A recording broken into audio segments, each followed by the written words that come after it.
I think that the biggest problem with the Acolyte so far, aside from the writing, is how short these episodes are. I really think that these episodes, these 30 minutes run times, don't allow for anything to breathe. They don't really allow for character development or for good writing.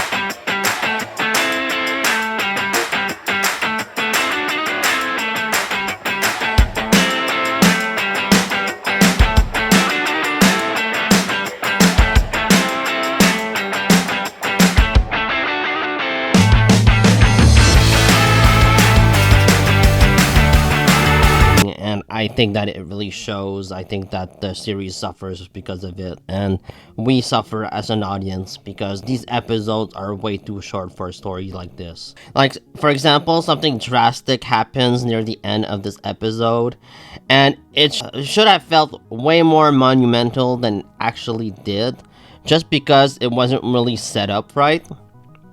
And of course, I'm talking about like Osha's turn to the dark side.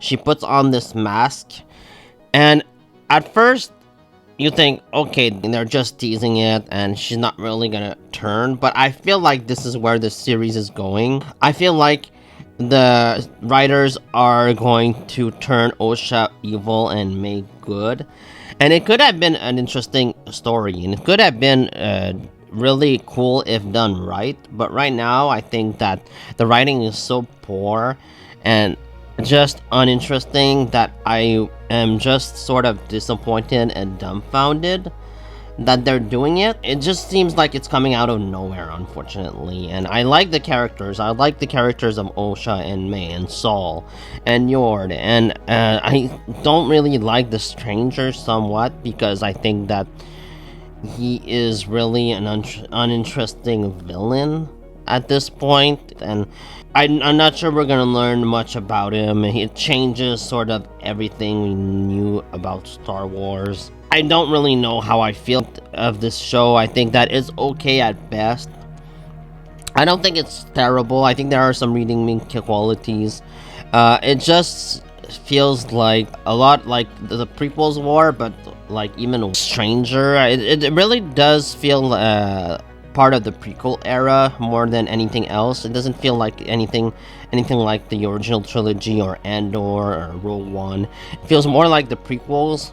I don't necessarily hate the Acolyte yet. I just think that it could have been better and it should have been better.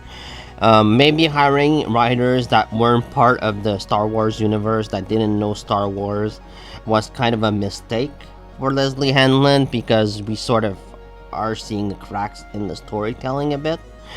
But yeah, I sort of blame Leslie Hanlon and Dave Filoni on this one, because I don't think that the scripts are strong for the episodes. I think that the dialogue here is pretty uninspired and unoriginal. It's just very bland, and unfortunately, I think that this series won't end well. I don't think that they're gonna stick the landing here, and there's nothing really that made me confident that they will in this show right now. We only got like 2 episodes left, so they really need to step up their game if they're gonna please everyone. But like, I think the fandom is split again here, like half and half. People enjoy the Acolyte and the other half hates it.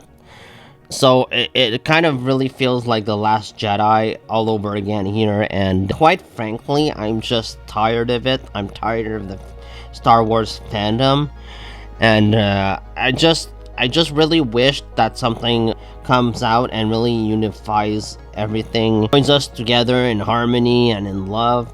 I really wish that something did that, but right now Lucasfilm, I think, is having trouble with some of their projects, the quality of their projects.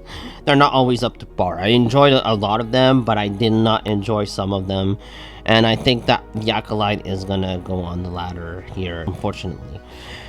So the episode starts off with Quimmer and Osha on this island, and I thought at the beginning that this island was the same island that we saw in The Force Awakens, and I think a lot of people probably thought that, because it looks like the island of Act 2, but it's not. It's like this new place. So okay, and it's got like the same kind of creatures, like these cute animals.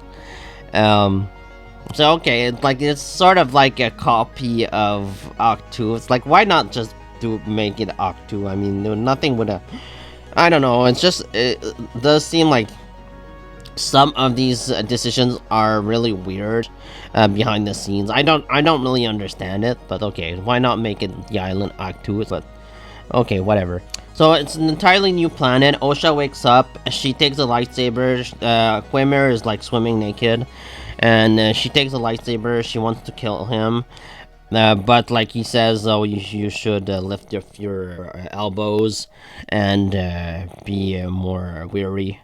And so he comes out of the water. She doesn't do anything. The two of them talk. They have like these meaningful conversations.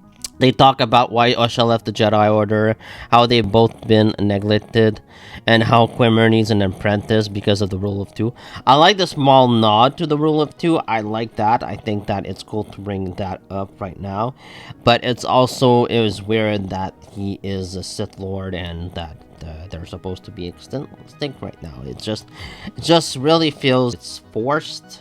That's what this series feels like for me. And like all of these conversations, they lead to her like trying out the helmet. Like I said, the turn, if this is really her turn, this episode, which happens way too quick. We haven't spent enough time with Osha yet, and we don't really care about her enough to care about her turn to the dark side.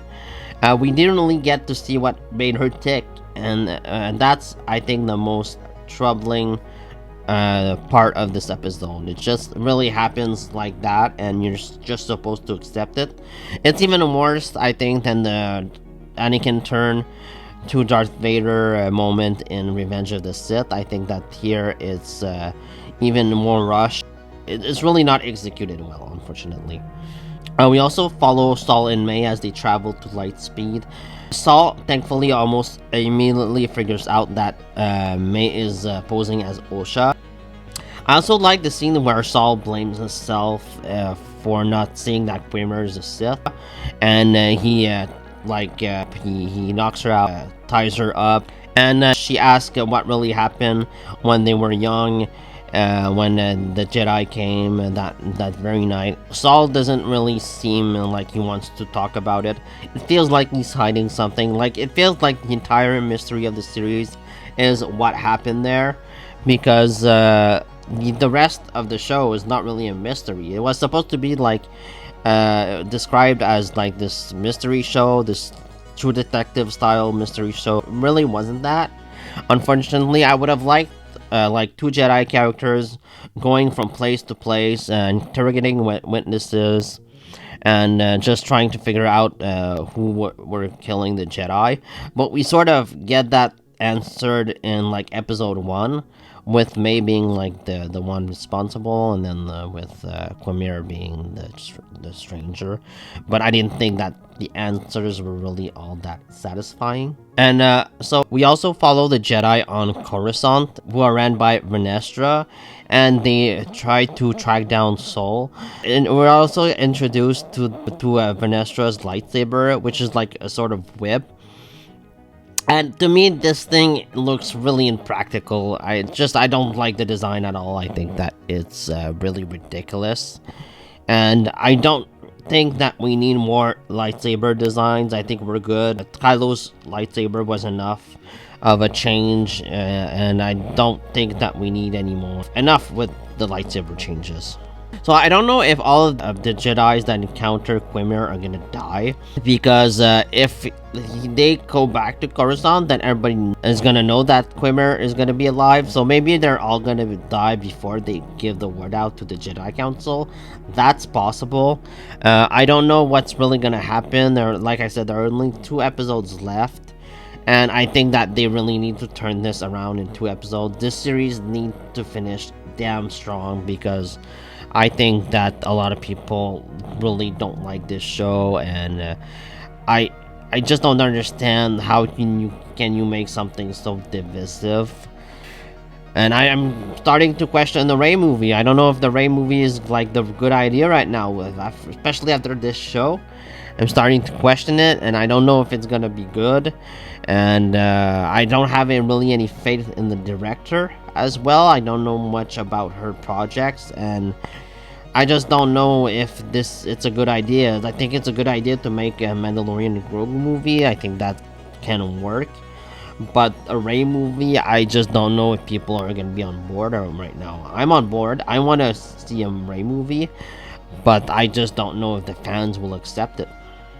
And I think that Lee Jung Jae is really good as Saul. I think he's like the main bright spot of this show right now. I think that Amanda Stenberg is good, but like I said, not enough time is given to Osha as a character for us to care about her turning to the dark side. I think that it was really way too rushed, especially if she's like a full-on Sith next episode. It almost doesn't make any sense. Like, who does that? Who turns from good to evil in a day without like anything bad happen to them? I just don't really buy it. But yeah, I think that we're gonna see what happens. I'm gonna continue watch this show until the very end.